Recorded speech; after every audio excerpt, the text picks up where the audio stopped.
হে, আমি স্বপন। স্বপন ইউর ফ্যাসিলিটেটরে তোমাদের স্বাগতম। আচ্ছা, তোমাদের মধ্যে কি কখনো এই প্রশ্নটা জেগেছে যে আমরা যদি ইতিহাস নিয়ে পড়ি, অর্থাৎ ইতিহাসে অনার্স করি, মাস্টার ডিগ্রি করি, তাহলে আমাদের কেরিয়ার কি হতে পারে? হয়তো তোমরা অনেকে এই নিয়ে পড়ার স্বপ্ন দেখছো, ইতিহাস বিষয়টাকে তোমরা ভালোবাসো, কিন্তু হয়তো তোমাদের বাড়িতে বা অনেক টিচারও বলতে পারে, অথবা তোমার দাদা দিদি যে কেউ তোমাকে বলেছে যে ইতিহাস নিয়ে তুমি পড়ো না, কারণ ইতিহাসে কোনো কেরিয়ার নেই। ইতিহাস পড়লে শুধুমাত্র শিক্ষকতা হওয়া যায়, কিন্তু এটি ভুল ধারণা। ইতিহাস নিয়ে পড়লে শুধু শিক্ষকতা না, আরও অনেক কিছু তোমার ক্যারিয়ার হতে পারে। আমি তোমাদের সেই বিষয়গুলোই আজকে বলবো। দেখো, ইতিহাস নিয়ে পড়লে তোমরা শুধু শিক্ষক নয়, শুধু স্কুলের শিক্ষকের সাথে সাথে কলেজের আর বিশ্ববিদ্যালয়ের তোমরা শিক্ষক হতে পারবে। এর সাথে তোমরা দেখো যে মিউজিয়াম থাকে, অর্থাৎ যেখানে ঐতিহাসিক বিষয়গুলো থাকে, সেখানকার তুমি কিউরেটর হতে পারো, বা সেখানে আরও অন্যান্য বিভাগে তুমি চাকরি পেতে পারো।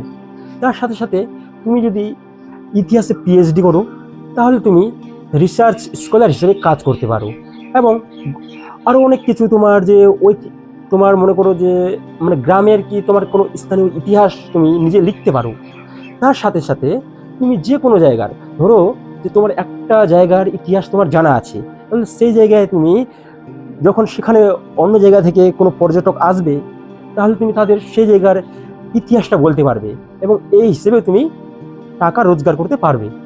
এর সাথে সাথে তুমি লেখক হতে পারো এবং কন্টেন্ট ক্রিয়েটর, অর্থাৎ তুমি বিভিন্ন ঐতিহাসিক বিষয় নিয়ে মানে তোমার চ্যানেলে তুমি ভিডিও আপলোড করতে পারো। এতেও তুমি কিন্তু অনেক ইনকাম করতে পারবে।